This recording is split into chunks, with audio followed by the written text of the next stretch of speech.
a garage mechanic with grease on his hands, a corporate hotel manager who had him thrown out in front of his daughter, and a sealed folder that held the deed to the building she thought she owned. When Liam Beckett walked through the glass doors of the Harwick Grand with his 12-year-old daughter and a folded document his late wife had left behind, he had maybe 3 minutes before security would escort him out. What the woman behind that marble desk didn't know was that the man she was about to humiliate held the legal title to the ground beneath her feet. The Harwick Grand sat at the edge of downtown Millhaven, Ontario, the kind of hotel that made a small city feel temporarily important. Glass and brushed steel, a lobby that smelled like cedar and money, a revolving door that moved with the slow, deliberate weight of a place that had decided it was better than everything around it. Liam pushed through it on a Tuesday morning in late October with Rosie's hand in his, and the folder tucked under his arm, still wearing his work jacket because he hadn't had time to go home and change. There was a streak of motor oil near the left cuff he'd tried to wipe away with a shop rag on the drive over. It hadn't come off. Rosie looked up at the ceiling. The chandelier was enormous tiered crystal catching the light and scattering it in every direction. "Dad," she said quietly, "it's like a spaceship." "Yeah," Liam said. "Real shiny." He'd been inside the Harwick Grand exactly once before, 14 years ago, when Claire had surprised him with a weekend here for their second anniversary. They'd eaten steak in the restaurant downstairs and danced in the empty lounge after midnight and checked out 2 days later, feeling like they'd borrowed someone else's life for a little while. Claire had laughed the whole drive home. She'd been good at that, laughing at things that were a little too big for them. She'd been gone 4 years now. Brain aneurysm, fast and senseless, a Tuesday not unlike this one. Rosie had been 8. She still slept with the stuffed rabbit Claire had given her the Christmas before. Liam approached the front desk. It was long and polished, the kind of surface that was meant to make you feel like you were approaching a judge's bench. The woman behind it had dark hair pulled tight and a name badge that read Catherine. Her smile arrived before she'd finished looking at him, which meant it wasn't really a smile at all. "Good morning. How can I help you?" Her eyes moved the way a security camera moves. Jacket, jeans, the oil stain, the kid. Back to the jacket. "I need to speak with your general manager," Liam said. "Vivienne Cross. Do you have an appointment?" "No, but I have documents she needs to see before her meeting this morning." Catherine's smile thinned. "Mrs. Cross is in a very important meeting right now and doesn't take unscheduled visits. If you'd like to leave your contact information. It's about the Alderton property agreement." Liam kept his voice even. He'd driven 40 minutes to get here. He wasn't leaving. "She'll want to know." Something shifted behind Catherine's eyes. Not much. A tightening around the corners that said the name had landed somewhere. "And you are?" "Liam Beckett." She typed, waited, typed again. "I'm not finding you in our system, Mr. Beckett. Are you a vendor? I'm a property co-holder." Catherine set her pen down. "Sir, I'm going to have to ask you to. I just need 5 minutes with Vivienne Cross." "That's not possible without Anne." She reached for the phone. "Could I ask you to step to the side? I'll have someone come speak with you." Rosie pressed closer to his arm. She was 12 and had inherited Claire's ability to read a room. She knew when something was going wrong before anyone said it out loud. The someone who came was not someone who wanted to help. He was broad-shouldered, mid-30s, wearing a black blazer that said security without saying it out loud. His name badge read Marcus, and he had the practiced patience of a man who'd done this exact thing many times. "Mr. Beckett, I understand you'd like to speak with management. I'd be happy to help you schedule something for today," Liam said. "It has to be today. There's a transaction closing this morning that I have standing to stop." Marcus studied him. Jacket, oil stain. 12-year-old girl with a stuffed rabbit poking out of her backpack. "Why don't we step outside and I can get some information from you? If Vivienne Cross signs that contract without seeing these documents, she's going to have a significant legal problem." Liam held up the folder. It was worn at the edges, the kind of folder that had been handled a lot. "I'm trying to help her." "I'm sure you are." Marcus put a hand on his shoulder. Firm, not rough yet, but clear about what rough was available. "Let's step outside." Rosie tugged Liam's sleeve. She'd seen this before. Not this, exactly, but close enough. 2 years ago, a landlord had tried to evict them from the rental property they'd moved into after selling the house. Liam had stood in that doorway and refused to leave until he'd shown the man the lease. Rosie had stood beside him then too, 9 years old and very still, watching her father hold his ground. She'd been proud of him. He'd seen it in her face. He saw something different in her face now. Fear. "Okay," he said. "We'll step outside." Marcus walked them to the door. The revolving doors swallowed them, and then the city noise came back all at once. Traffic on King Street. Someone's pickup truck idling at the light, October wind cutting down from the north. The moment they cleared the entrance, Liam turned back to the glass. Inside, through the lobby, he could see a woman crossing from the elevator bank toward the front desk. Tall, dark blazer, moving like someone who'd decided a long time ago that other people's pace was somebody else's problem. Vivienne Cross. He'd looked her up before coming. She'd taken over as GM of the Harwick Grand 3 years ago after a decade managing properties in Toronto. Late 40s, sharp, the kind of executive who showed up in industry profiles talking about occupancy rates and brand integrity. She'd turned the Harwick's numbers around. She was, by every account, very good at her job. She was also about to close a deal that she legally could not close without him. "Miss Cross." His voice carried through the gap before the door finished closing. She stopped, turned, found him on the other side of the glass and looked at him the same way Catherine had, jacket, jeans, daughter, but faster and with less pretense. She pushed through the door herself. "Who are you?" "Liam Beckett. I need 2 minutes." Her eyes went to Marcus, who had positioned himself between them. "I've got this," she said. Marcus stepped back. She looked at Liam. "What is this about?" "The property transfer agreement. The one you're signing this morning with Alderton Capital." A stillness came over Vivienne Cross that had nothing to do with patience. "That transaction is private. I know. And I know you're closing at 11, which gives us about 40 minutes. Liam held the folder out. My wife was Claire Beckett. Before that, Claire Morrow. Her grandmother was Frances Morrow, who co-signed the original 1989 lease agreement for the land the Harwicks sits on. When Frances passed, the co-ownership transferred jointly to my wife. When my wife passed, it transferred to me. That folder contains the deed, the transfer documentation, and the legal opinion from a property lawyer in Guelph confirming that any sale of this property requires the signature of both co-holders. Vivienne stared at him. "You need my signature," he said. "Without it, the transfer is void." She was quiet for a moment that stretched. Then she said, "Where did you say you were from?" "Millhaven. I own a garage on 10th line." Her expression didn't change. It didn't need to. He could see what she was thinking. She was thinking about a garage on 10th line, and a worn folder, and a man with grease on his jacket sleeve, and she was deciding whether any of this was real or whether it was some kind of attempt. Shakedown, nuisance claim, desperate reach. She was deciding he was the second or third option. "I'm going to need you to leave," she said. "If you have a genuine legal claim, have your lawyer contact our legal department. I've been trying to contact your legal department for 3 weeks. No one has called back. Then leave your information with Ms. Cross." He took a step forward. Not aggressive. Just enough. "I have called 6 times. I emailed 4 times. I drove here today because the closing is today and I have not been able to reach a single person who would give me 5 minutes. I'm not trying to disrupt anything. I'm trying to stop you from signing a contract that will expose you and this company to a significant legal challenge." He paused. "Please, look at the documents." For just a moment, something moved behind her eyes. Not quite doubt, not quite interest, something that lived between them. Then it closed back up. "Marcus," she said without looking away from Liam. "Call the police. M's Cross. He's trespassing. We asked him to leave," he returned. "Call them." Liam felt the cold come in, not the October wind, something older, the specific cold of being on the wrong side of something that's been decided without you. Rosie grabbed his hand. 2 Millhaven police officers arrived in 11 minutes. They were professional about it, which almost made it worse. The older one, a sergeant with tired eyes and a fair approach, heard Liam out in full before explaining, calmly, that whether or not his claim was legitimate, the business had the right to remove him from the premises and he was required to leave. The folder was not evidence of an appointment. The legal question, if there was one, was a civil matter. They didn't arrest him. He was grateful for that, at least.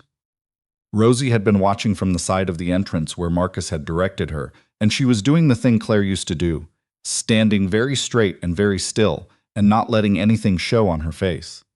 She'd learned that from her mother. Claire had been a master of it. The composure that cost everything underneath.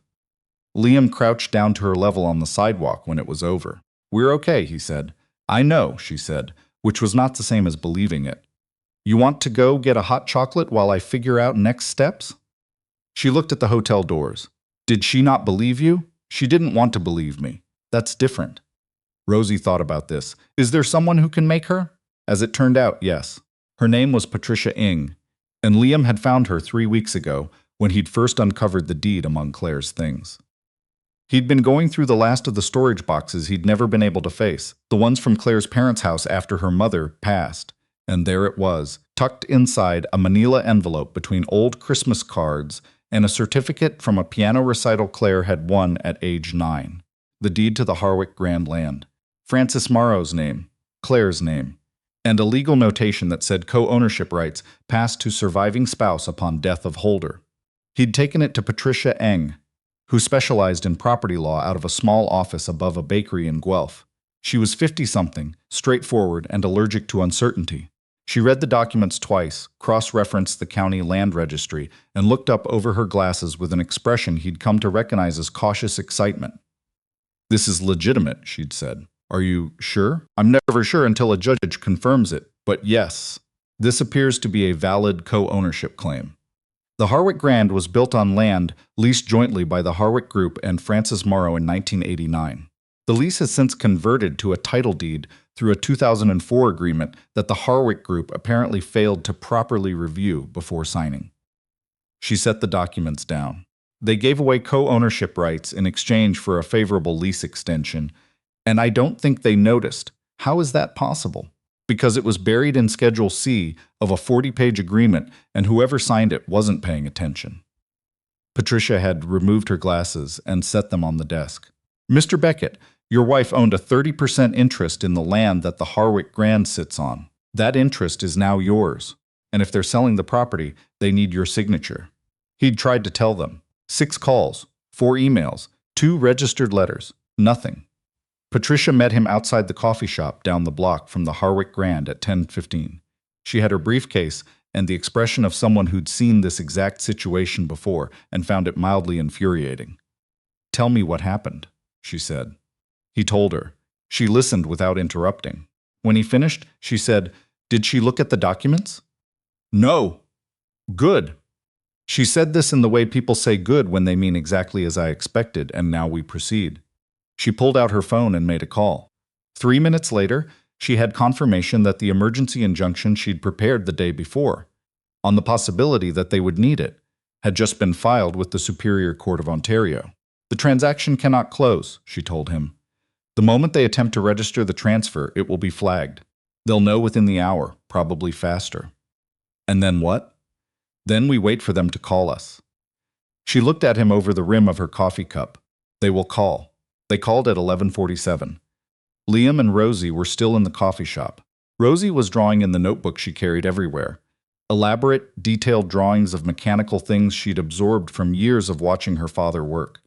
Engines, gear systems, suspension layouts. She'd told him last year she wanted to be an engineer. He'd cried in the car on the way home, not because it surprised him, but because Claire had never gotten to hear it. Patricia answered the call on the second ring. She spoke for 3 minutes, listened for 2, said, "We'll be there at 2," and hung up. "Mrs. Cross wants to meet," she said. What changed? The injunction landed on her lawyer's desk. Patricia allowed herself a small, dry smile. Reality has a clarifying effect. The meeting was in a conference room on the second floor of the Harwick Grand. Different from the lobby, quieter, more contained, the kind of room where things got decided. Vivian Cross was already there when Liam and Patricia arrived, along with a man Patricia identified as the hotel's corporate counsel, a younger lawyer named Stewart, who had the look of someone who'd spent the morning being told bad news. And, across the table, tense in a different way, a representative from Alderton Capital named Dennis Fitch. Vivian Cross looked at Liam when he sat down, and he could see her recalibrating. Not apologizing.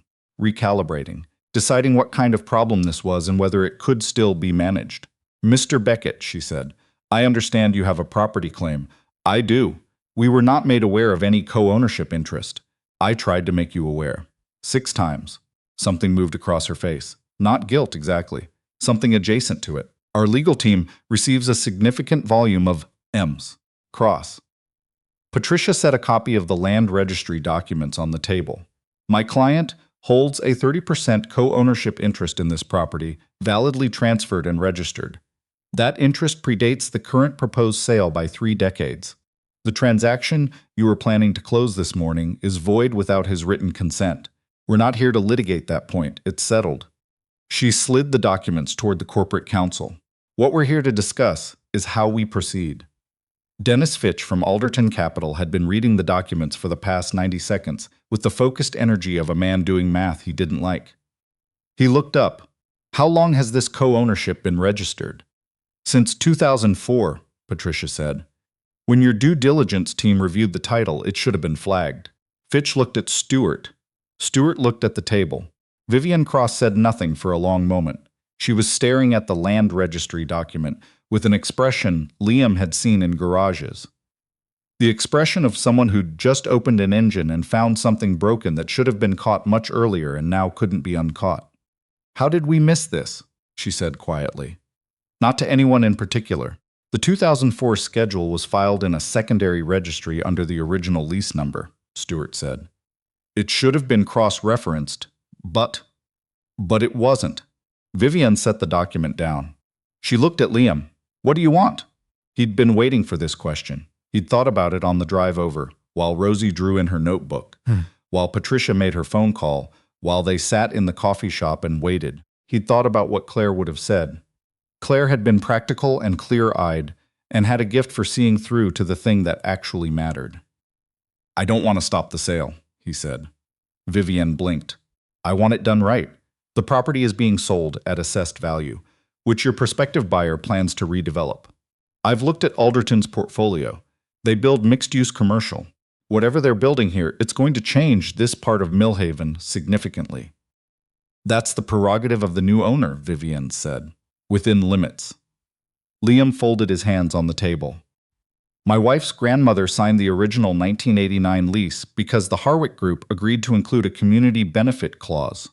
Low-rent commercial units on the ground floor, accessible to local businesses that couldn't afford full market rates. That clause has been honored for 35 years. I want it carried forward in any new development. Fitch looked up from his documents. And, Liam continued, the employment guarantee. 40 of the people who work in this building have been here for more than 10 years. I want a written commitment that any redevelopment plan includes provision for those workers. Vivian Cross was watching him with an expression he couldn't entirely read. And if those conditions are met, you'll sign the co-ownership transfer. Yes. The room was quiet. Fitch made a note. Stewart was typing something on his laptop. Vivian had not looked away from Liam. You drove here from Millhaven, she said finally. You own a garage, on 10th line. I've had it for 7 years. And you looked up Alderton's portfolio. I did, before coming here, 2 days ago. I wanted to understand what we were actually talking about. He met her eyes. My wife left me this. She didn't know she had it, her grandmother never told her. But it's mine now, and that means something happened 35 years ago that was meant to protect this neighborhood, and I'm not signing it away without knowing it carries forward. Vivian Cross was quiet for what felt like a long time. Then she looked at Fitch. Are those conditions workable? Fitch leaned back. The community benefit structure is already part of the development proposal. I'd have to confirm specifics on the employment guarantee. He paused. But in principle, yes, it's workable. Then we'll need to amend the agreement. Vivian looked at Stewart. How long? Few days to redraft. Week, maybe, to get sign-off from all parties. Do it. She looked at Liam again. Something had shifted in her. Not softened exactly, but loosened slightly around the edges. I owe you an apology, Mr. Beckett. He hadn't expected that. I dismissed you this morning, she said. I looked at you and made a decision before you finished your sentence. That was wrong. It was. She stopped, chose her words carefully. It was the kind of mistake I tell my staff not to make. You were busy, he said. That's not an excuse. He nodded. It wasn't. Your daughter, Vivian said. She was with you this morning. She comes to things like this. I don't have anyone to leave her with on short notice. And I don't like hiding things from her. How old is she? 12. Vivian looked down at her hands for a moment. I have a daughter. She's 16 now. When she was younger, I used to bring her to work sometimes. She used to sit in the corner of my office and read. A brief pause. I've been trying to teach her that this world takes you seriously if you show up prepared and you hold your ground. She looked up. You did that. Liam thought about Rosie downstairs right now in the lobby, being watched by a junior staff member Vivienne had arranged. Probably drawing in her notebook, drawing the chandelier, maybe, or the geometry of the revolving door.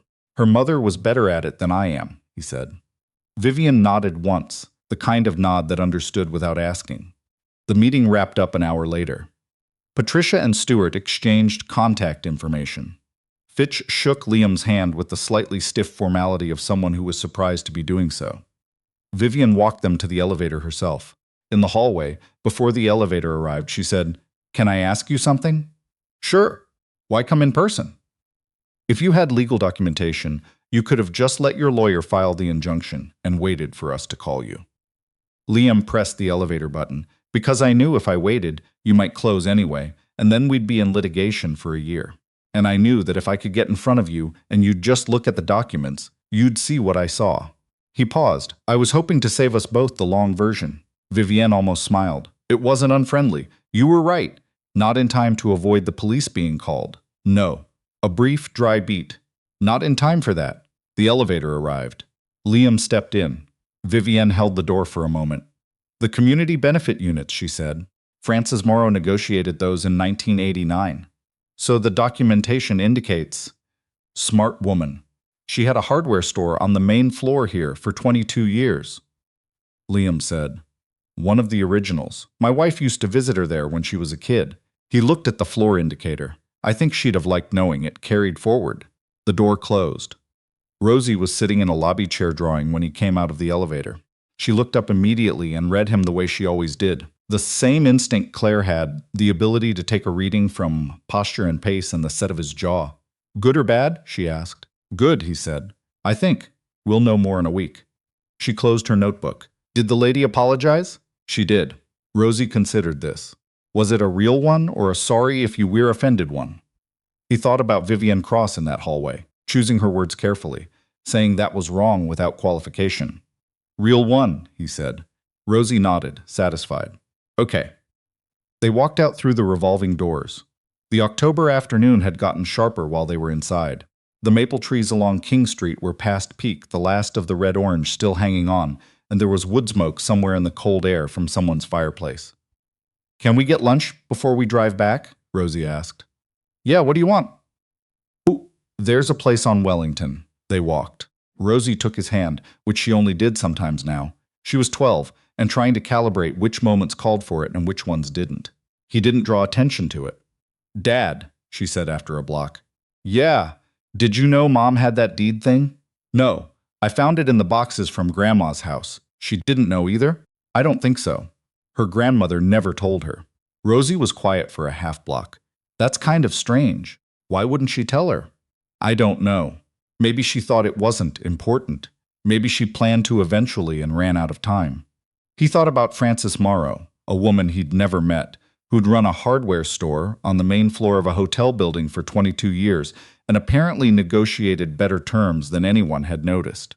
Some people hold things quietly for a long time, like a surprise that just got too old to give. Yeah, he said. Like that. The faux was good. They sat by the window, and Rosie put her notebook on the table and showed him what she'd drawn in the lobby, the chandelier which she'd rendered in precise geometric sections, and next to it, a small sketch of the revolving door with the mechanics of its pivot system laid out in her careful engineer's hand. That's accurate, Liam said. I know. I looked it up once. She turned the page. I drew you too. It was a small drawing in the corner of a page. A figure standing at a long desk holding a folder, not looking away. It wasn't technically complex, just a person holding their ground. He looked at it for a long moment. Can I keep this one? He asked. She tore it out carefully and slid it across the table. The amendment to the sale agreement was finalized 11 days later. Patricia called him on a Thursday afternoon to confirm that Alderton Capital had signed off on the community benefit clause and the employment provision, and that the deal would close the following Monday. She would courier the documents to the garage for his signature. He signed them at the workbench between jobs, while a transmission soaked in a pan beside him and a half-rebuilt carburetor waited on the shelf. The pen felt strange in his oil-stained hand against the clean legal paper. He thought about Claire. About how many things she'd left behind that were still arriving. He photographed the signed pages on his phone, sent them to Patricia, and went back to the carburetor. Rosie came by the garage after school that day, as she did most days when he was working late. She let herself in through the side door and sat on the stool she'd claimed as hers years ago and opened her homework without asking how it had gone. He told her anyway. "It's done," he said. She looked up. "The building will still change. They're putting something new up. But the ground floor will have affordable units for local businesses, and the people who work there get to stay." He wiped his hands on a rag. "Your great-great-grandmother started all of it 35 years ago. Turns out she knew exactly what she was doing." Rosie looked at this for a moment. So it was always going to work out. "I don't know about that. Someone still had to show up." She went back to her homework. He went back to the carburetor. Outside, the last of October moved through the maples along 10th Line, and the town went on in its ordinary quiet way, which was, he'd learned, its own kind of extraordinary. A month later, on a cold Saturday, Liam took Rosie by the hotel. They didn't go in. They stood on the sidewalk and looked at the building, the glass and steel catching the late November light. "Francis Morrow's hardware store was right there," he said, pointing at the ground floor. According to the old business registry, she sold the lease in 2001, but stayed on as a tenant through 2006. Rosie studied the building carefully.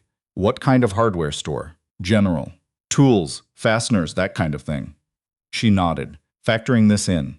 "Do you think she'd be happy? That it's still going to have affordable units?" Liam thought about a woman he'd never met, who'd signed a co-ownership agreement 35 years ago and put a community clause in the schedule and never told anyone, and then passed on, leaving it all behind like a letter in a drawer. "I think she'd be relieved," he said. Rosie tilted her head the way she did when she was working through something. "What's the difference between happy and relieved?" He thought about it. About Claire, about the deed in the box, about the things people held quietly for too long. "Happy is when something good happens," he said. "Relieved is when something that mattered doesn't get lost." Rosie looked at the building for another moment. Then she said, "Can we go home? I want to show you something I drew." They walked back to the truck. She took his hand again at the corner, the same instinct as before, and this time neither of them said anything about it. He drove home through Millhaven in the pale winter light, his daughter beside him, the deed to something important, filed with the county now, and carrying forward the way things carried forward when someone refused to let them be forgotten. Not perfectly, not completely, but enough. It was enough.